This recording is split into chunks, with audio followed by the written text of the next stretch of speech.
In three, two, one. Welcome, Swoll Tide episode number two.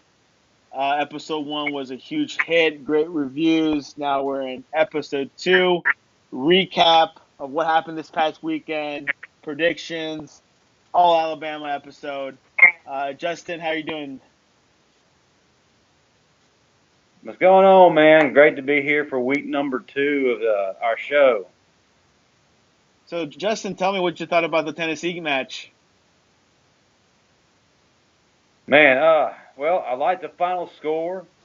Man, we started off really sluggish, a lot more sluggish than I would have liked and what a lot of fans would have liked. I know clearly from the get-go, I feel like Alabama outmatched Tennessee, but man, it really didn't look like Alabama was dialed in the way they should have been, and based on some comments by Nick Saban, apparently that week's practice followed suit. Wasn't a good week practice. Saban was very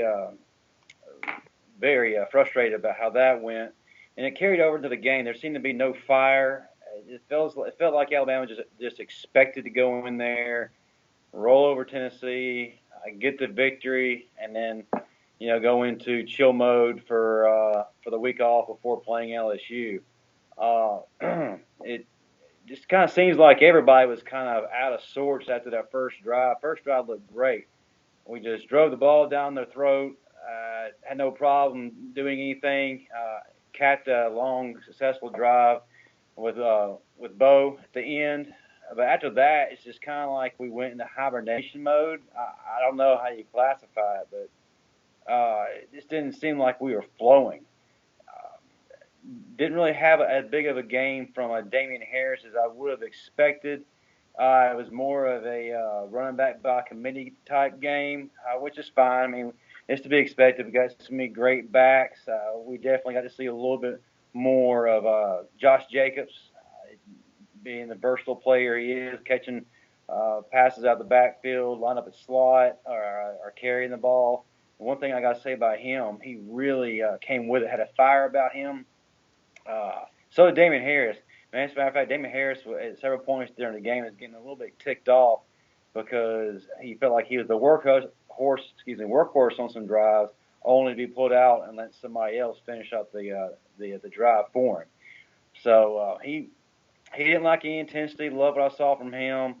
I love what I saw from some receivers. I still feel like just watching Jalen Hurts, I still don't feel like he's comfortable in the pocket. I still feel like he's a work in progress as far as his passing goes. I feel like we're trying to make him a passer, but we got to ask ourselves at some point: is he going to be a passer, or are we just trying to force something to be that just isn't going to be? Nothing against him. He's a great, phenomenal athlete, but his instinct and his skill set is to run. He did make some good throws that he typically doesn't make, but he's still just not where we need him to be. I mean, we've got some great receivers all around us, as shown throughout the game. What amazes me is that Calvin Ridley still is not getting the touches that I feel like he should be getting. He's clearly an All-American material, clearly going to be a first-round draft pick in the NFL. He needs the ball. Henry Ruggs, another guy. Man, that dude is phenomenal. Matter of fact, all his catches this season are for touchdowns. Still not getting Jerry Judy quite the touches he needs either. This guy is phenomenal. Freshman. For those of you who don't know, he was an early enrollee.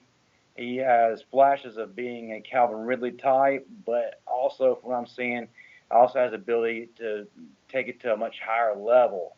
Cam Sims, I feel like he has tools, but not quite getting to a level of what we expected from him. Um, but we'd have the talent around us, but we're just not spreading the ball the way I feel like we need to. Feel like we're still too one-dimensional. We are run heavy. Don't get me wrong, our running game is good. It's probably one of the best in the nation. It's top 10. We're top 10 rushing in the nation. However, we are going to run into that team at some point that neutralizes our run, if not stops the run. and then the game is going to be solely on Jalen's shoulders to win. My question is, at this point, can he win with his arm? A lot of people say at this point he really hasn't had to do it. Well, yes and no. He hasn't had to, but we still need to see that he can at some point. I don't feel like we're quite seeing it yet. We're past the halfway point. We're about to go into LSU. Kind of getting off topic here, but as far as the game goes, um, we looked good when we finally started getting back in the rhythm. We finally started doing what we're capable of, and we started wearing them down. A couple of things of note. Levi Wallace, walk-on cornerback over there, had a pretty big game. He had 2 sacks. Matter of fact, he is a midseason All-American, which is a great story for this young man. Like I said, he was a walk-on to the program, and he is an apprentice of former Alabama great Javier Arenas. If anyone remembers who he is outside the Alabama family, if you're in the Alabama family, you're very familiar with who that guy is. Very dynamic, explosive player, playing defensive back as well as kick returner, and clearly evident in the play of his protege, Levi Wallace. He had a pretty good game. Another good thing that really impressed me was Tua Tagovailoa, our backup quarterback out of Hawaii. This kid came out of high school, enrolled early, came from the same high school as our as the quarterback for the Tennessee Titans. Why his name just left my mind, I don't know. But anyway, this kid has got it. Just throw aside that pick six he threw. Disregard that. That's just one of those freak things. But what I saw from him is something I've not seen from Jalen, and that is I saw fire in this guy. I saw him commanding the offense. I saw him with commanding throws. I mean, this guy was just letting it go, man, showing emotion. I hadn't really seen it for Jalen Hurts. People might argue with me. That's not his style. He's not an emotional guy. He's cool, calm, and collective. Okay, fine, that's fine. But every now and then, I need my quarterback, the leader of the team, to show some dang emotion, take charge, and Tagovailoa is doing that. I tell you what, man, that guy can air out when he has to. His ball placement is very, very good, especially for his age. And if he's got to run, he can run, as shown. If you watch the highlight reel, man, he juked some people out of their shoes, man. It was embarrassing for them, not for us. Overall, I feel like we did what was expected against Tennessee. Big win, 45-7 over our rival. Felt like it could have been better. I feel like there were a lot of mental mistakes, a lot of messy errors here and there that really could have been avoided, could have been cleaned up. You could probably look at that happening for a couple of reasons. Maybe the players are getting a little bit complacent. Maybe they came in feeling they could just roll over them, or maybe it's just because it's just before the bye week. Folks are hurting. Folks are in need of healing. It could be a number of things. Could have been a little more crisp, but then again, we won big against our rival, so for the most part, as Alabama fans, I think we're happy. Yeah, I mean, I noticed towards the beginning of the game that the game was a little bit close, a little shaky, but then Alabama just pulls that out towards the end. Um, the total yards, Alabama had 604 yards, Tennessee 108. Alabama had 2 turnovers, and Tennessee had 1 turnover. Possession, Alabama had 34 minutes with the ball, and Tennessee had 25. And Alabama had 35 first downs to Tennessee's 7 first downs. So on paper, it was a pretty dominant game. Would you think? Oh yeah, without question. I mean, of course, we're going to nitpick, just like Nick Saban does. But I mean, on paper, people are going to say, "Why are you complaining?" It's obviously a lopsided affair. Like you said, dominating time possession, dominating yards, dominating first downs. Yeah, open and shut case. I mean, most people will be satisfied with that. It's just the small things that a lot of us are looking at going into the latter part of the season, especially against an LSU right now that's all of a sudden hitting their stride. go figure. LSU are waking up, right before they play Alabama. LSU is going to be ready. That defense is going to be fired up, and this is kind of the defining moment game of every season. How we fare against LSU ultimately determines on how we finish up the season.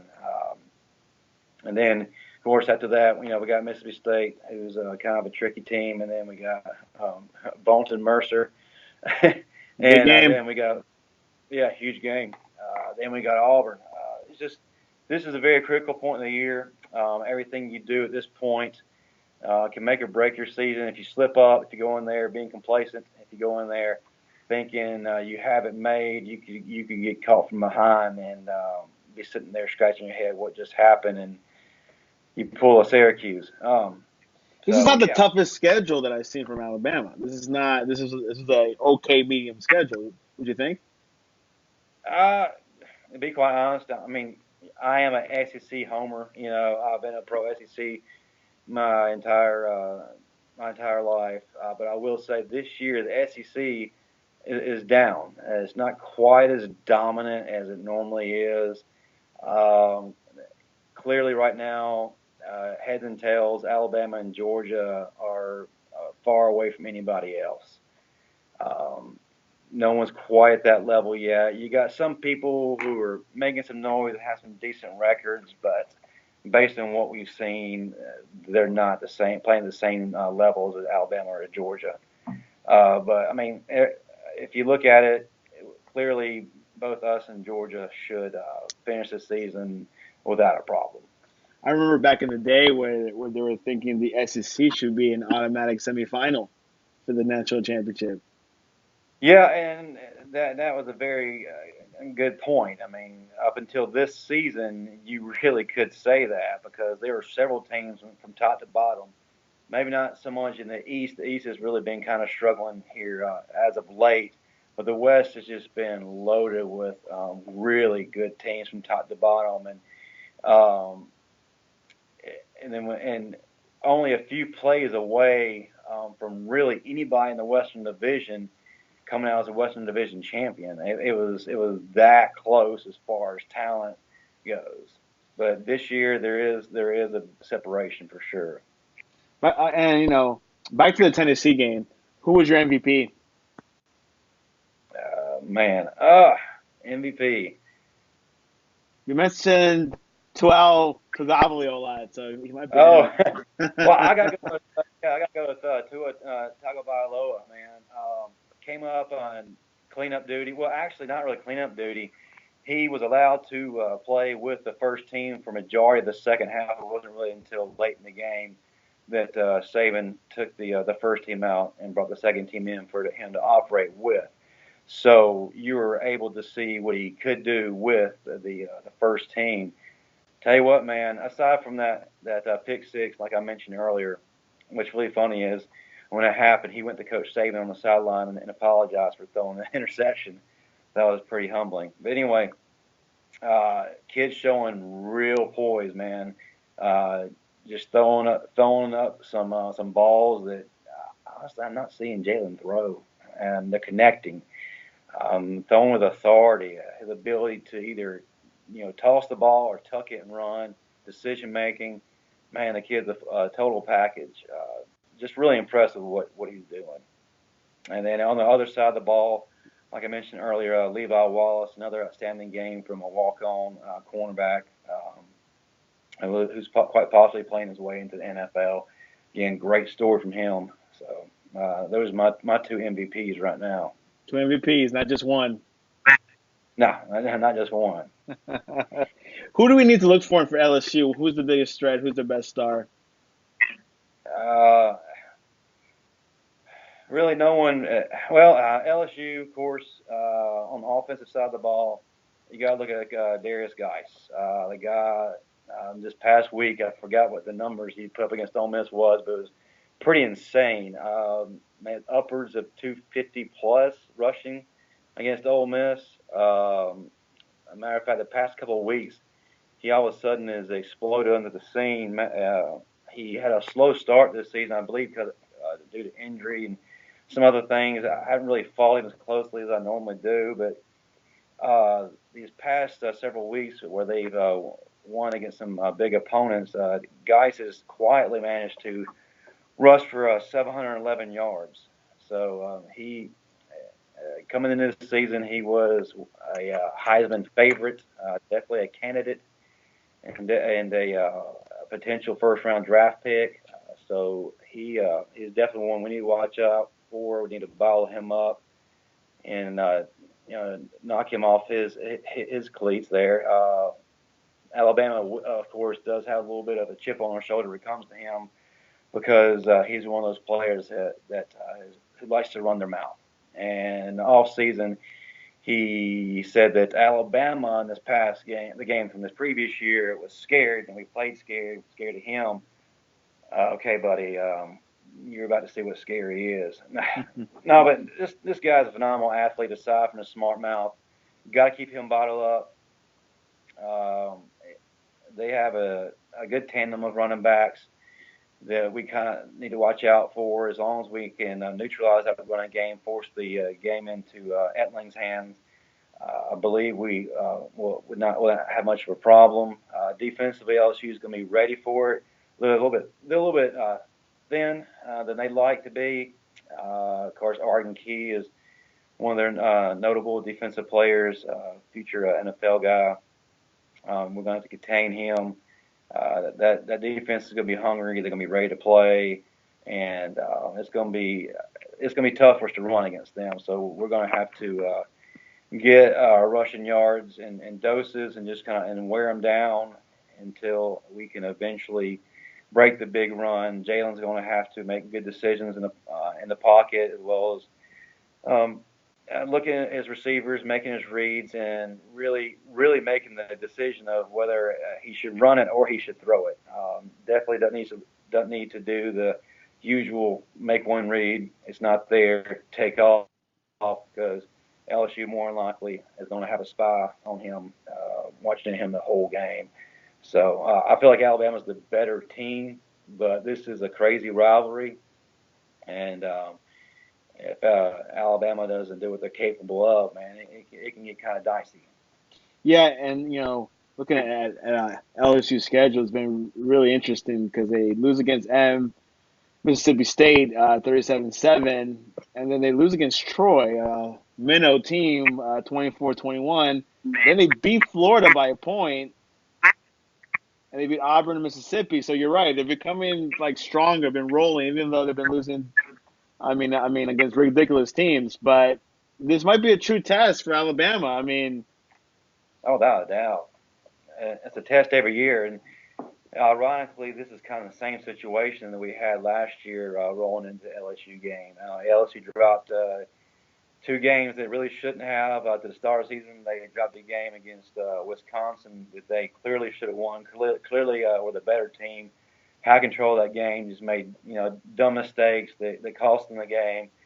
Then they dropped that heartbreaker to Auburn not too long after that, and this is just eerily similar to this past season. So yeah, we're gonna have our hands full. And if we thinking that LSU is gonna be a slouch, got nothing coming.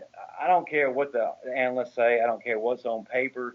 Man, this is LSU, and I've been saying this the whole season, regardless of of the losses they had. LSU is not done by any means, and they are dangerous. They're LSU, and they're someone to always watch out for. Like I said, Alabama just needs to play their game, needs to be mistake free. Don't give LSU anything. LSU makes their living by people's mistakes. They feed off of that, and they can convert that into points. We can't give them anything. If we give them things, it's going to be a problem. Like I said, if we play our game mistake free, um, keep up with our assignments, force the ball into Etling's hands, then it's going to be in our favor. but they could be a spoiler. No, hey, there's no question about that. So what's your prediction score? Man, I think it's going to be another close one like it was last year. I say Alabama wins uh, 24 to 24-14 for now. I, Of course, it may change as we get closer. I was going to say 27-14. I think Gotcha. LSU is going to do some more scoring. This might be the closest game so far. I mean, Yeah, will be, I will would. be. I mean, I but you would never anything know. less. Sometimes we think it's going to be closer than we think, or it's going to be like a long shot. I mean, we'll see. Because I mean, LSU beat Auburn. They did. That's not easy. No, By a couple points, and Florida by a couple points. They could keep the game close. It feels like, but it's just knowing Nick Saban, I don't think he'll let that happen. well, the thing about LSU is if you let them hang around, that's when Yeah. they become dangerous. And the key to Yeah. this game, other than what I just said, is Alabama is going to have to put them away early. Break their will and don't let them hang around and them start believing. So we got to put them away early and let it be that, and keep our foot on the gas until it's 0-0 on the Yeah, scoreboard. I agree. I think they learned their lesson from Tennessee, where they started off a little bit slow, a little sluggish, and then they came and ran through. But LSU is a top tier team. They're ranked, I think, number Yeah. 24 on the AP poll. No, 23rd in the AP. In the coaches poll, they're ranked. They're not even ranked. Oh no, yeah, they're ranked 23. So they're 23 across the rankings. So it's gonna be a good match. But I think Alabama's going to pull it off. I think Alabama's a better team, far superior. We read about Jalen Hurts. I haven't heard any good positive reviews. I think Boris Scarborough has been in the stats a lot. But let's look at the college. What you think about the Penn State win? Man, that was huge. Great win for the program. Like I said last week, I thought it was going to be a close affair. I never envisioned them scoring that many points against Michigan and not allowing Michigan to score. Man, yeah, got huge respect for that team, that squad. Man, they really showed me They've something. come back out of the gutter because with the whole paternal thing and then being suspended and being deregulated, it's tough to come back. But they come back stronger, better than Michigan. You would believe Harbaugh's not I getting the think Michigan's results. overhyped. Don't let me take anything away from this win for Penn State. This is a huge statement win for the program. This is one of those victories that they definitely needed, and I feel like it's one of those definitive games where they needed that to really kind of prove, okay, is this team for real? Is this team actually going to contend and make noise, or is this a team that's just been kind of hot and then they get exposed by Michigan? No, they proved like this might be a legitimate contender, definitely in the Big Ten, and possibly for the playoff race, where uh, we're going to find out what they're really made of. If they can pull off another win this week against Ohio State after beating Michigan, man, they're going to be the real deal. Of If course, they beat it's a Big Ohio Ten. State, their Big Ten is theirs. No, man, without question. I mean, Big Ten is theirs. the It's a big game. You Big know, Ten's really not that strong either this year. I don't feel like Ohio State is very strong uh, at all. I still think they're overhyped. I don't really think that. I mean, they're good, but they're not good enough to be on the level of some of these other teams we're seeing out there. But again, this is another statement game for Penn State, just to really show that they belong, and we're going to find out. Tell you what, of course, Saquon Barkley has been the man there from day one, has been showing that he belongs in a Heisman race. But their quarterback, McSorley, man, really showed up in that game, and I was really impressed with the guy.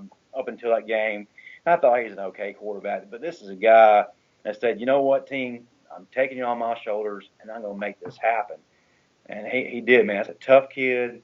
Made some awesome plays during the game and put his team in the position to win, and they did win. So, yeah, really what's impressed your with what they. Yeah. So what's your prediction for that game, score wise? Well, as long as Penn State keeps playing their game and doesn't get caught up in all this hoopla and doesn't get caught up in the we're going to the playoffs, going to the national championship, and looks at it as this is another game we have to win to get to where we want to be, I think they'll be all right. But if they don't think that way, then Ohio State, who has been there, who has been at the top, who knows how to handle this type of pressure, they can beat them. Ohio State can beat them. Does that mean they're better than them? Not necessarily, but experience means a whole lot, especially at this kind of level. That's Penn State's LSU. Yeah, yeah. But I believe they win. I believe that they'll win 24 to 17. Yeah, it's not going to be a blowout. It's gonna be a close one. I think Ohio State is better than Michigan. Definitely has more offensive firepower, better defense. So I don't see Ohio State allowing Penn State to just light the scoreboard. I could be wrong, but I just don't see it. Florida, Georgia. Man, this is going to be a tricky game right here. Of course, Georgia is one of the teams in the country right now that's just playing heads and tails above anyone else other than Alabama. This is a statement game for Georgia as well. I feel like if they could easily slip up on this one, this game is kind of weird. The team that usually is favored to win sometimes struggles and doesn't. They really need to watch out for Florida. Florida's going to be ready to play. I know they dropped the last two in a row. Is it two in a row?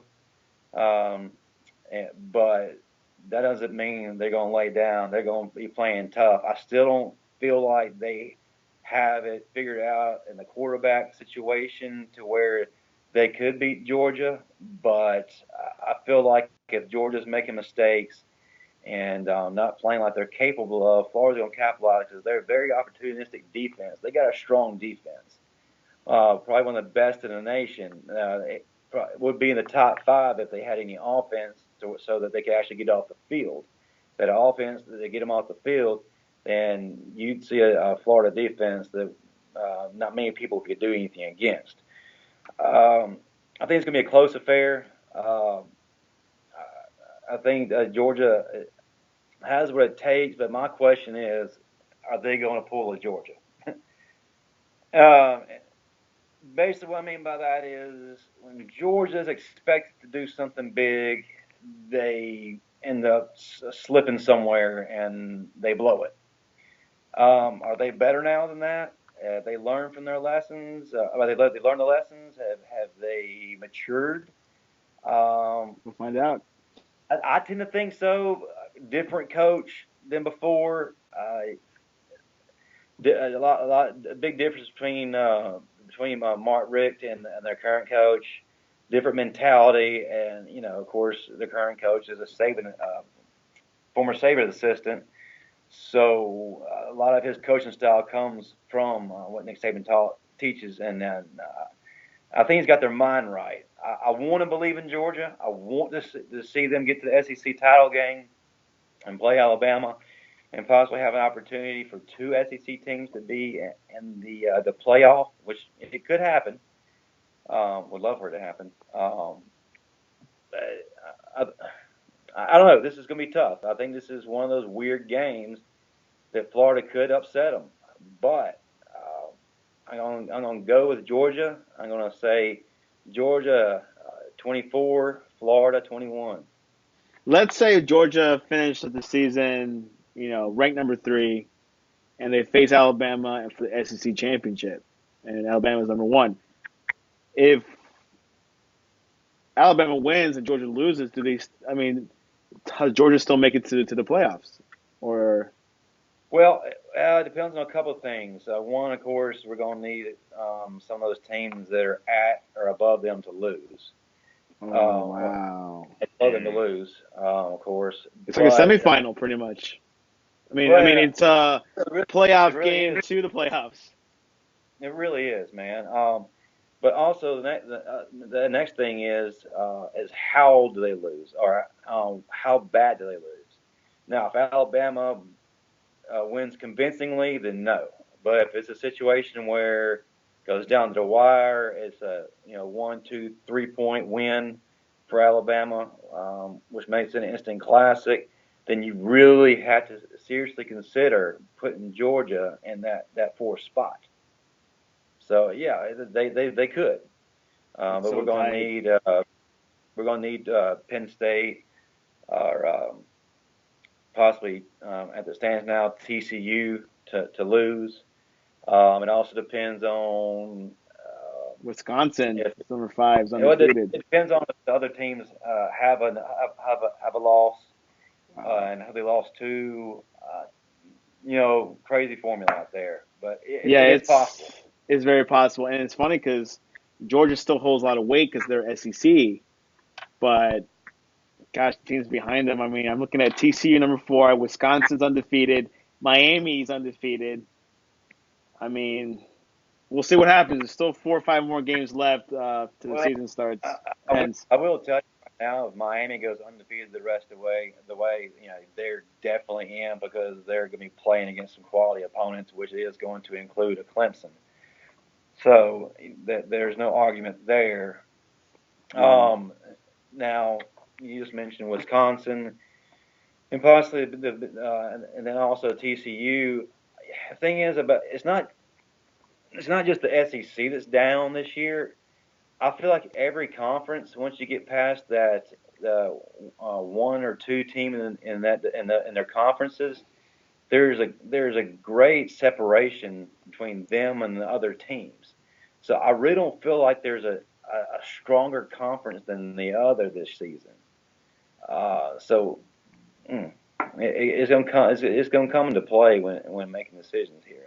Yeah, it's going Now, to be an interesting end of the season polling. Well, the BCS comes out with their polling until what, December? I think I think maybe no.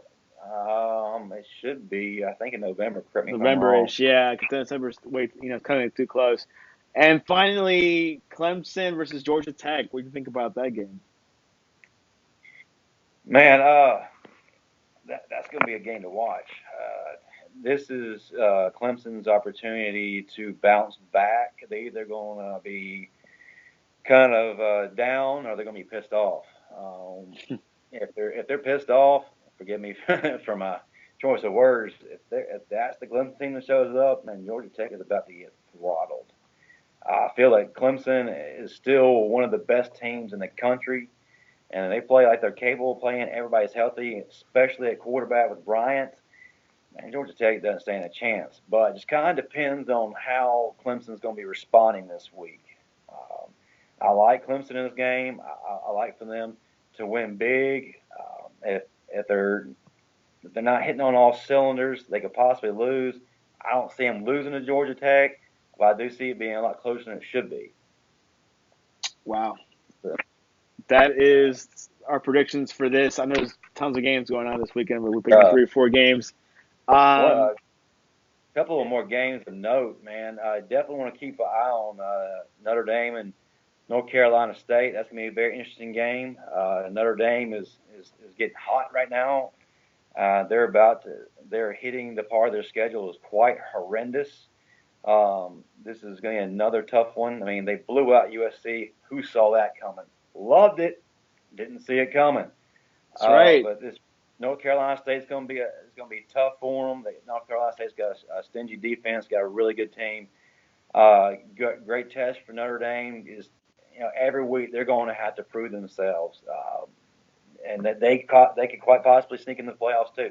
Then also too, you got TCU going against Iowa State, who is becoming the spoiler for some of these bigger teams. And Iowa State is quietly, I believe, 5-2 right now, man, and they're playing team ball and they're starting to hit a stride that's kind of scary for these teams that are coming up against them. Um, so definitely watch that. TCU may have their hands full, so definitely keep a watch on that. Definitely keep a watch on North Carolina State and Notre Dame. Yeah, it's gonna be a good weekend. Every weekend, like here and now on, it's going to be crucial. Like one slip up, I don't know. Anyways, let's move on to our next segment. Eddie Jackson. Man, you stole my thunder, man. That's exactly what I was going to talk about. Man, what a game! And whoo, I This is mean, the segment about Alabama players in the NFL. Justin, take it yeah, away. man. You asked me last week who I thought former which Alabama player I thought was tearing it up in the NFL. Man, without question, right now Eddie Jackson has arrived. And for those of us who are Alabama fans, we're not a bit surprised because this guy has shown this type of play while he was out at Alabama up until he had a season-ending leg injury last year. Man, this guy's a tremendous athlete. I really honestly feel had he not hurt himself last year, he probably would have been a first-round draft pick. This kid is phenomenal. Uh, two defensive touchdowns, one being a pick six, one being a fumble recovery. Um, these exactly what the Bears needed, and believe me, the Bears need a lot. But Yeah. matter of fact, if it wasn't for him, they wouldn't have won. So, matter of fact, I think he's the only one who scored for them, right? Yeah, he did. It was 17-3, so it was not much of a high scoring game. I think also TC Yeldon played a little bit more this weekend, I believe. TK, yeah, yeah. Yeah, I TJ believe Yeldon, sorry. Fournette has got a little bit banged up, and so yeah, he's getting a little bit more. Now I'm Don't you still a think little bit. Fournette was kind of lazy towards his last season in college? Yeah, because he felt like he should be. Uh, well, he got to the point to where they weren't contending for a title. They weren't Yeah. contending for an SEC title. So why he probably felt why put himself at risk Stay of healthy. losing, Yeah. losing a top pick in the NFL draft or worse. So he coasted, and then of course he didn't play in the team's bowl game. So, but yeah, he kind of was lazy. And it's funny how, like you would think Fournette would just lose, form after like not a so good season, and he just comes back and scores every game. He scores a touchdown, and it's just incredible how sometimes you think otherwise, but Well, um, what he's capable of. He definitely has the talent, and he's going to oh, probably, when it's said and done, be the rookie of the year offensively. I like to think that former Alabama offensive lineman Cam Robinson, who is blocking for him, alert, has something to do with that. So Amari you're welcome. Cooper had a good game last Uh, weekend too. Last week, what's that? Amari Cooper had a good game last Thursday. Yeah, he started. Oh yeah, good grief, man. He went off, and he's been kind of a slump lately, but he definitely showed everybody that he's not losing a step, and he's one of the best, if not the best, receiver in the game right now. Definitely went off, made big difference maker in that game, allowed them to be able to pull that win off. His size, oh my gosh, that guy's huge, tall, Phenomenal. bulky. And he hadn't lost a step at all. That's what's amazing. And then Yeah. on the other side, this is an interesting stat. Julio Jones scored his first touchdown of the season last week against New England. Ooh, That's wow. really hard to believe. So Julio having a little bit of a hard time right now this season. Of course, Yeah. Atlanta collectively is having a hard time this season. So I'm not going to pin it all on Julio. A lot of my friends that have Jones in their fantasy teams are like surprised that he's not producing points as they thought he would. But and looking back into the NFL, like yeah, you see a lot of Alabama wide receivers, running backs, and whatnot, and also the defense. But the quarterbacks, maybe Jalen Hurts will break that curse and become a good NFL quarterback. So Well, to be honest with you again, Jalen's really going to have to work on his passing game. We're going to really find out if he's capable of becoming a passer. I'm not putting the kid down. He's got to work within his skill set. Still a young kid. He's going to be 19 this year, so I mean he's got a lot of potential, tremendous upside. We just got to see how he's going to develop. Will he eventually be able to be a true dual threat quarterback? And I mean, right now NFL That's something we can talk about. Yeah, he has an athletic ability to get there, but is it going to be quarterback or is it going to be receiver, running back? Time will tell on that. I will tell you, man, Tua, God forbid an injury, he's going to be the real deal. He's probably the most talked about person in this podcast. Well, he's showing out, but don't let this start the whole quarterback controversy again. Nick Saban hears it, he's going to come find you. There's not any controversy. Understand this. This is Jalen Hurts, and he's the leader of that team.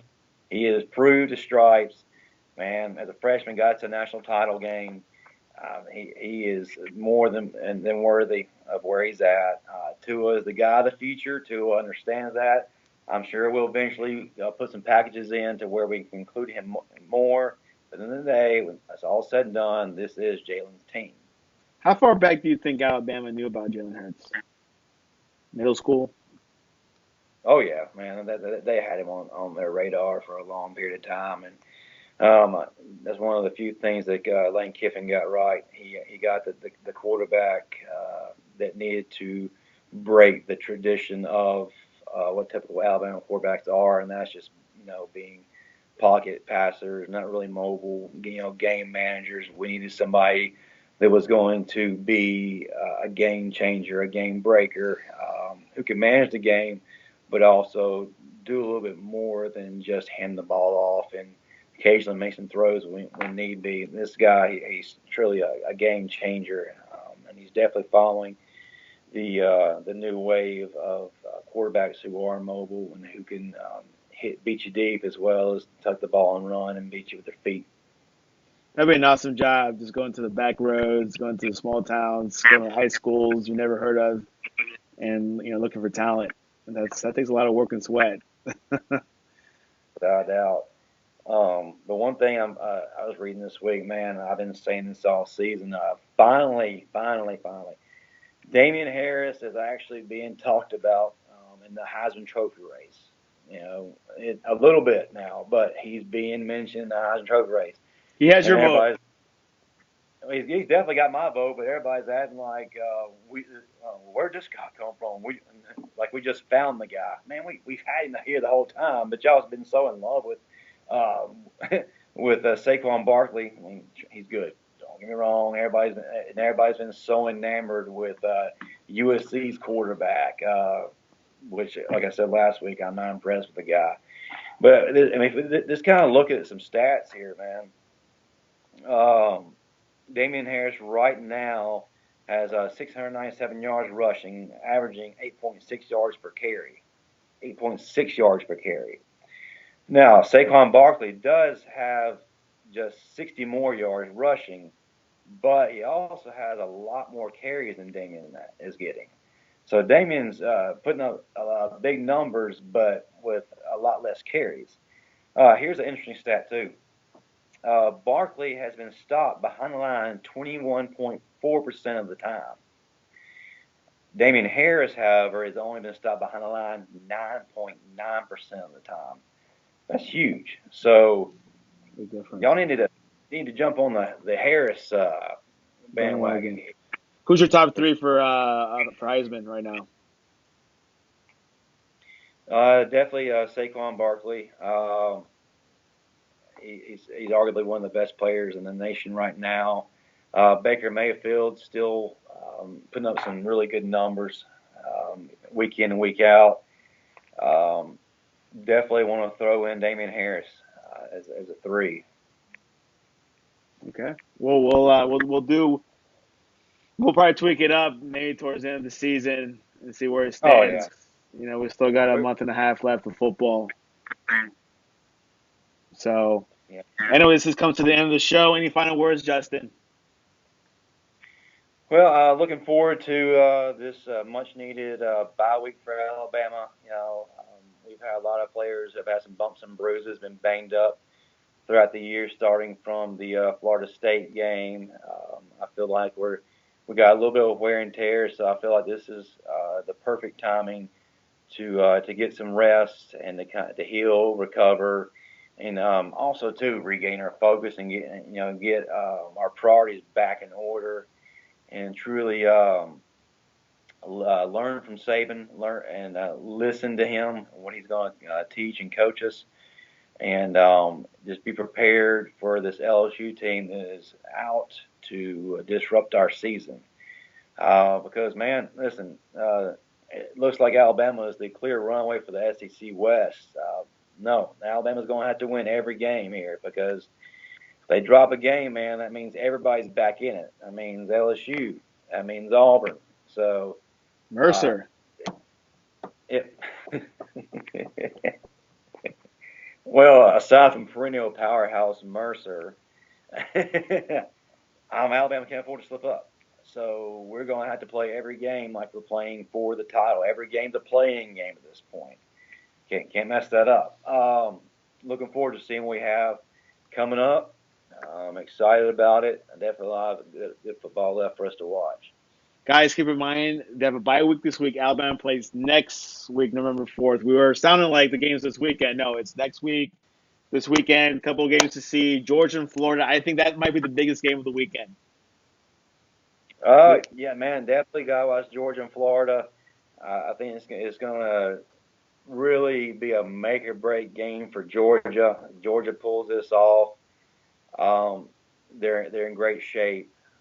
Again, that game, and then we got Penn State, Ohio State, um, TCU, Iowa State. It's going to be a tricky game. Could definitely disrupt some things if it were to go in Iowa State's favor. Notre Dame still got to keep a eye on them right now, man. They're making noise for all the right reasons. They could sneak into the playoff, and I then we mean, also there's a few dark definitely horses that could spoil everything. We're talking about really Miami, they really Wisconsin. could because Notre Dame is playing arguably one of the toughest schedules in the nation, man. So if they went out, man, there's no denying that they belong in there And they're without a conference. without conference. And don't get me started on that. They join a conference, Notre Dame. Join a conference. It ain't about the money anymore. It's time. Come on. Yeah, it's an issue that's every year, but Last year, yeah, definitely, we still got to keep a watch on Clemson, man. Their season's not done. Really need to see how they're going to respond from this point out. you know what they should do is have like a six team playoff. You know, have like how they do in the NFL wild card, and then like the top two have a bye week, and then We basically do. It's called the SEC Championship. I want to go to Well, that game. I really want to go to the SEC look championship. at it. Seriously, if you look at it, it really is because Georgia and Alabama are going to be in the top four at That's a that time. that's a true Well, playoff. they're on their way to being the top four at that time. Yeah. So it's literally like the 16 playoff, a playing game to the playoffs. So, but I still think if uh, Alabama loses, I think they still go. well, as long as they don't lose big, yeah. Of course, we'll need some help, and it also kind of depends on if the other teams have a loss or whatever. But I think it'll be very hard to keep Alabama out. Hopefully, we don't have to worry about that. Hopefully, Alabama finishes strong, does what they need to do, and that's that. And we see them in the national title game. Yeah, because I mean I've seen a couple bad seasons that Alabama lost a game and they still make it to like the national championship. I mean, sure they probably lost close, against an LSU by a field goal, or even Auburn. That Auburn lost a couple years ago with that field goal return.